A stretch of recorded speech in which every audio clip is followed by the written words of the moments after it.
ururka dhalinyarada loogu magac daray horseed oo dhawaan laga aasaasay degmada Xudun ayaa ka bilaabay olole nadaafadeed oo ballaaran guud ahaanba degmada Xudun ee gobolka Sool.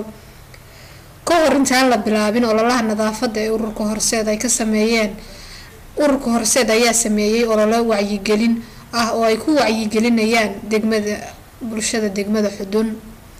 ururka horseed aaskiisii hore waxaa iska kaashaday dhalinyarada qurba joogta ee degmada Xudun iyo kuwa gudaha ku dhaqan.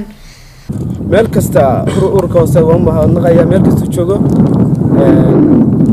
waxaan bilownay waxqabadkayga koowaad ee deegaanka waxaanu nadiifinay qashankii oo waxaanu gurnay sida ugu wacan ee habshamada leh waxaanu u soo jeedinaynaa bulshada ku dhaqan deegaanka in ay nagala qayb qaataan qashan gurista dhaqaale haday dhaqaale noqon lahayd iyo haday maskax noqon lahayd haday muruq noqon lahayd dadka qurbaha jira ama dal shisheeye ku maqan waxaan leenahay dibta laga gilgisho dibadhaca deegaanka ku yimi iyo horumar la'aanta waa in laga gilgishaayo oo dadka adduunka jooga dhan waxay ku talaabsadeen horumarka waa inay ka qayb qaataan deegaanka.